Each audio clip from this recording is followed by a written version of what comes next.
Welcome to the Scrum Feed, where Paul Dalligan and I take apart the NRL piece by piece. On this week's show, Anthony Seibold, the first coach to be caught in the crosshairs. Dolphins winger Jamayne Isaako signs a 2-year deal with the Melbourne Storm to start from next year.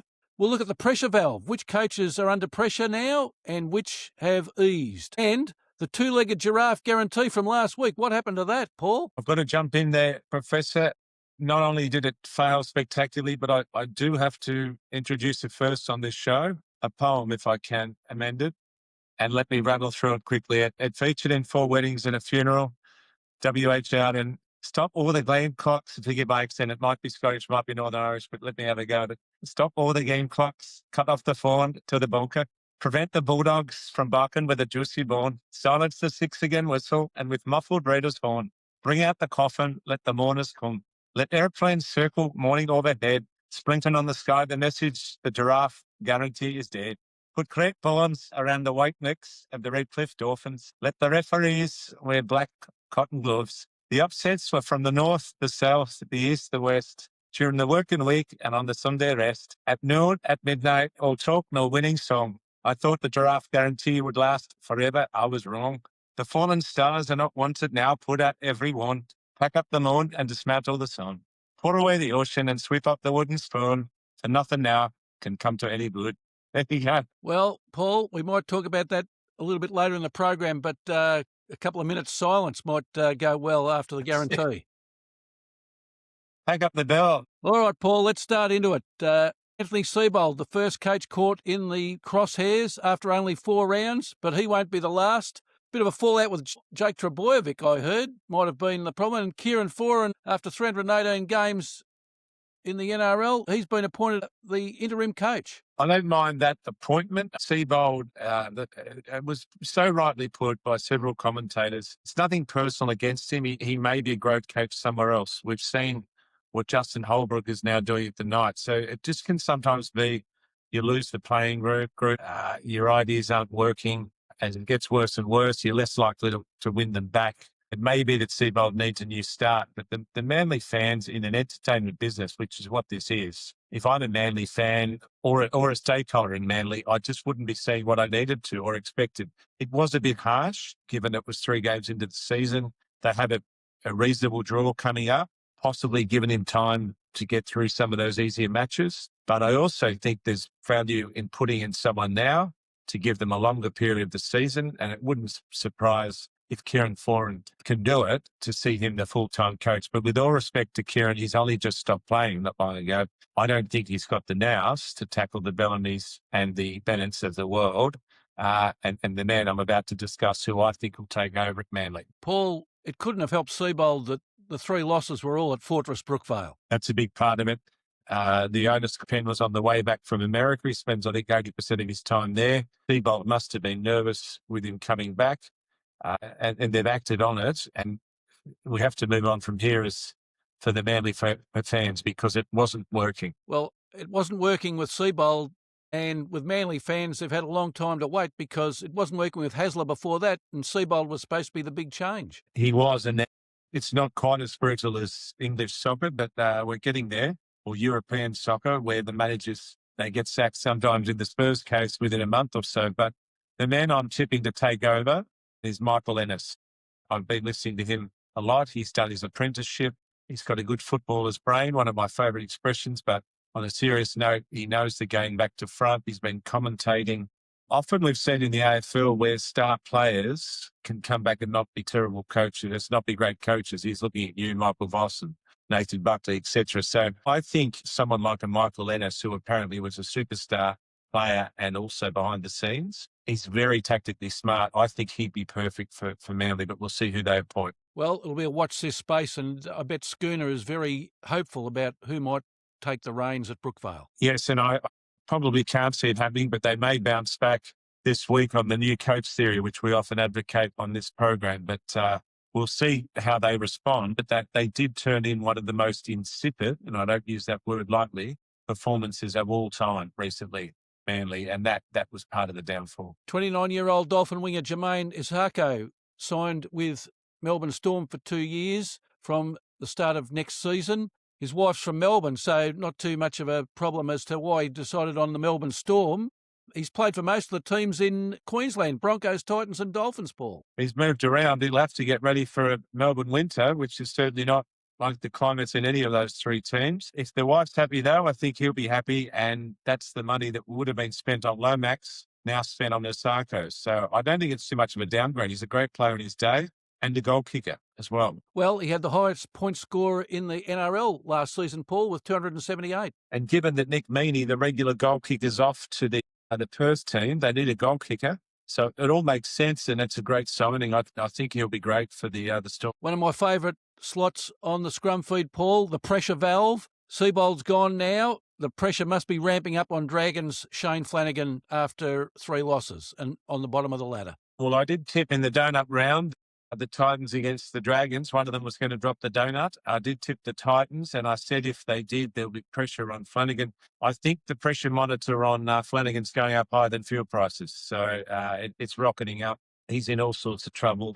I'm just looking ahead to see. I think if they lose to the Cowboys, I think he might face Seibold's fate next week. Pressure valve watch on Broncos' Michael Maguire, eased because of the win over the Dolphins, and also Cowboys' Todd Payton probably eased against him as well with his team's win. I think they're both safe, to tell you the truth. Maguire, because he's just won a premiership, be a first, wouldn't it, in the history of sport, if someone's actually within the season of winning a premiership. But the Cowboys, I think they're doing well. They'll go on a bit of a run now, I think, the Cowboys. They really played like they wanted to win for him. And that's the sign. Not that Manly wanted Seibold gone, but the players haven't looked like they wanted him to stay. And that's the big difference. I've got a pressure valve watch, Paul. Ricky Stuart at the Raiders. Yeah, possibly. Yeah, well, their 15th spot. I mean, it'd be harsh because they finished top of the table last year. But, you got the sports fan Stan Red Pen, do you think, ready for getting it through the coaches' names. But that would be a bit harsh. So give them a little bit of time. Well, big expectations in Canberra, and to start 0-3 after where they finished last season would be taking a lot of people by surprise, Paul. I think what the danger is putting him in the same boat because he's been around so long as Robinson, the Roosters, Bellamy at Storm. There's not too many others that you think they're just part of the furniture and no one can move on them. But that's not how the modern game works, and it's results driven. They were terrible in the finals, so you might not be off the mark if they're still down there with all that young talent in a month or so. You might have got the early crew there, I think, not in a bad way. You might get that one right. As much as I love Ricky Stuart, that team should be doing a lot better than that. All right, Paul, we might not have seen the last of the Giraffe guarantee, but my thoughts are that we probably have definitely seen the last of the two-legged guarantee. Yes, I think we'll park it for this week, tuck away the bell and put out the sun, whatever the poll was. But, I'll give it a rest because I need to charge the batteries up. That was pretty brutal. I got 5 wrong, I think, last week. So you've got an expert. I'm not feeling like one at the moment, but I didn't lose many grounds in the tipping comps I'm in because everyone else made the same errors. 4 from 6 at the moment, Paul, so 66.6%. I will get it up further than that. I'll be back. Don't worry about that. I'll be back with a vengeance, just not this week, Professor. All right, Paul, a review of last round. Let's have a quick run through. As I said earlier, the third loss at Fortress Brookvale to start the season. Sea Eagles going down to the Roosters.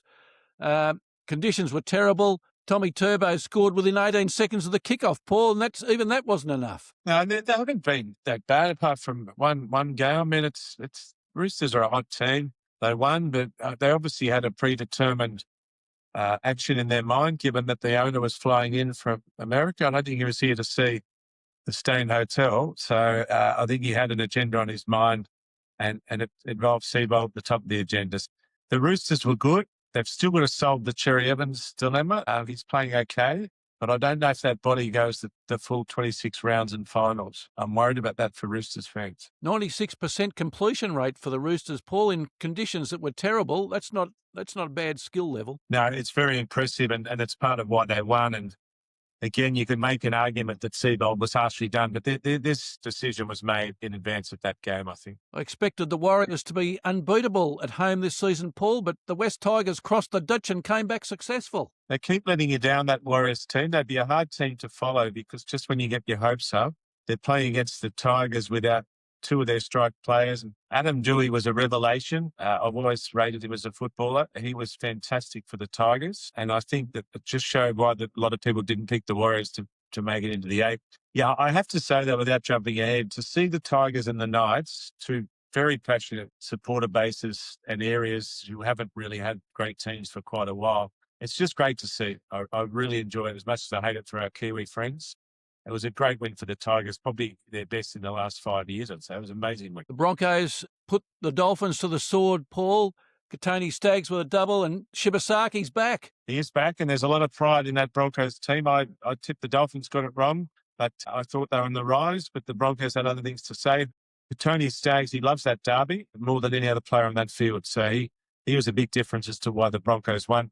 We're not writing them off yet, not that we have the Broncos. They were impressive. Dolphins, just a few things to work on before I can confidently say they're my tip for the grand final, which I put the neck out on. Dolphins had more possession, Paul, and ran for 300 more metres, so there'd be some scratching their heads as to how come they could lose by 14. Yeah, derbies like that, not that they don't matter, I think they move on. If you lose it, you lose it. The rest of the season won't have that significance in terms of those type matches. They will not call in a flat track bullies, but they will run absolutely riot against many teams this year. It all comes down to whether they're finely tuned for the finals, which I think they will be. The Knights didn't have their two best players on the field, Paul, but it was enough to take account of the Bulldogs. This game was almost over at half-time, 16-0.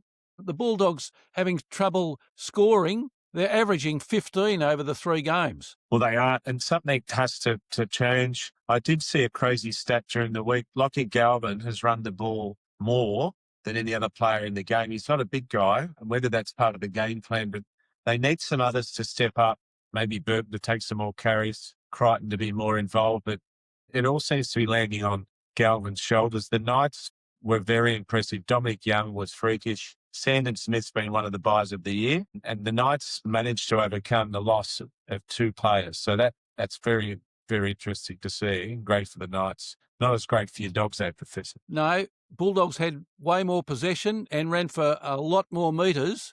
They're just not able to score, Paul. No, I'll say this, so that they've got this Mitchell Woods looming in the background. A lot of people saying he's not ready. We'll just wait to see when he gets introduced. There's too much talent in that Dogs team to not click sooner or later. I'm pretty sure they'll get it done soon. Panthers unstoppable, Paul. 48 to the Eels 20. We had Shibasaki watch last year. This year, Thomas Jenkins watch. 2 tries on the weekend, 6 in the last 2 weeks. Yeah, he's on fire, the redhead. So, yeah, he's one to watch. I haven't heard much of him before this year, I don't mind saying, but he's setting it alight. So, yeah, he's killing it. The Storm, Paul. And what I think it is, he's reliant on an amazing engine room and the best player in the game, Nathan Cleary. So not suggesting me or you, Professor, could get a couple of tries with that combination, but he's got a fair platform behind him and with him. He does, Paul. Storm went down again, Paul. 4 tries to Will Warbrick were wasted. They were, and that's another big shock. I saw that score, and it would have been name your own price on the Cowboys, but they seem to want to play for that coach. 6 tries would be what's concerning Bellamy, and 3 tries late in the game. They used to be known for closing out matches, the Storm. To see 3 tries in the last 12 minutes just doesn't happen in Stormland. So there's something wrong there, and that's going to, I think, stop them from making a grand final unless they fix that up pretty rapidly. Well, Warbrick, of course, is leaving for the Warriors, so it's a worry. And I think another reason as well is they've got the fullback who we love, Fa'alogo, but he's a fantastic attacker, but he's being shown up on his defence. So there's something, I'm sure he's had some sessions already this week with Bellamy. 28 points, they just don't leak that too often, the Storm. Team stats were with the Cowboys, Paul. Danger signs, in my opinion, for the Storm. Bellamy wouldn't be happy with a 76 completion rate. No, he wouldn't. There'd be a lot that he's not happy about with this game. So they need to get back on track pretty quick, the Storm, and get back on the winning side of the formula, because this comp is just so impressive that they're going to get caught behind. Sharks back to form, beating the Raiders at home, Paul. Good to see that Jesse Cahoon scored a try. I've been waiting since the first show to say that. Yes, that's it. There's not enough Cahoons getting around. So I tipped the Raiders at home, and I think that might have prefaced why you think there might be some pressure on Ricky. It's not a great start, and I was expecting the Raiders team to finish that one off like they would have in years gone by, and they definitely would have last year. So we're not privy to what's happening at the Raiders, but with all that talent, they should be doing better than they are. 2 second-half tries for the Titans was enough to sink the Dragons, Paul. The Dragons slumped to 17th on the table. Kevin Yap can't be happy. No, and sadly to say, we did predict it, and the coach is on the hot seat. So they weren't that bad early on, but I can safely say that was the worst game of the season. Even Gordon Tallis had to stray. He's a part owner of the Titans now. He enjoyed it, but I don't think it's on anyone's advertisement for rugby league. Come and watch our fun game. All right, so let's have a look at round 5, Paul. It kicks off Thursday night. The Dolphins at home to the Sea Eagles. The Sea Eagles with a new coach. The halves combo of Fogarty and Brooks haven't set the world on fire. No, they haven't. Both of them Luke Brooks has been, unfortunately, that's not what was needed. I think the Dolphins bounce back in a big way. I am a subscriber to the new coach theory, but I can't see them winning. I'm interested, though, that at the end, I don't know if it's his first appearance, Joey Walsh, who is tipped to be the halfback for Manly for 10 years. They've been holding him in cotton wool, but at desperate times, I think that Kieran Foran might throw him out there and see what the kid's got. He's only played about 10 games, I think. 10 games of rugby league, not first grade, 10 games of rugby league. I think he's crossed over from Union. Probably won't hurt, Paul. The Sea Eagles have got nothing to lose. Well, they do. If you put a kid out against that Dolphins forward pack, it could be like something out of UFC. They could lose the career of a kid. I don't want to wish him harm, of course, but it is a very tough sport. I often comment on this, that Carmichael Hunt, when he crossed from league to AFL, dropped 8 kilos. And that's not a comment on the physicality of AFL, but if you don't have that size and bulk in league, you're going to get hurt. So I haven't seen the physique of this Joey Walsh to play that forward pack, who will have an arrow on his forehead. He'll want to be tough. 2 games on Good Friday, Paul. The first, your Rabbitohs against my Bulldogs. Are we having a friendly side wager on this one? Oh, we can. Yes. Yeah, more than happy to do that. I can get you lunch, or you can get me lunch. Pretty even odds. There's no need for any handicaps. A very interesting game it'll be. I actually lean towards your Dogs, but I shouldn't be saying that. Just tell it how it is, though. The Bulldogs are another team with halves problems, Paul. Stephen Crichton was at 5'8" for 20 minutes against the Knights. Well, he's your best player this year with fullback. I think he can play as well. So I'm worried about the day when Burton and Galvin click. And Ari Tuala came in, of course, for Bronson Jerry. He's been okay. So there's a lot of strike power in that back 5. But also when you look at Joe Gray, Alex Johnson, Latrell Mitchell, Jack White and Campbell Graham, that's just the back 5. And then Cody Walker, Jamie Humphries. That's why Rabbitohs are favourites, but I wouldn't be rushing to invest on that game. And it'll be a good game. It'll be a great game, but I wouldn't be rushing to tip anything. And can we keep our bet small, Professor, if it is? Well, yes, let's do that. The 8 o'clock game, Paul, the Panthers on top and unbeaten against the Storm. Nick Meaney back at centre for the Storm. Harry Grant Munster for Largo. Warbrick. Surely they should see a bit better performance this week. I'd say so, but the Panthers machine rolls on. It's a brave person who tips against either the Storm or the Panthers. So I wouldn't be surprised if the Storm manages a win in this game, actually. I'm close to tipping them. Close to tipping them. All right. Not quite tipping them, but close. Saturday, I'm doing Paul, a fair empty on the fence.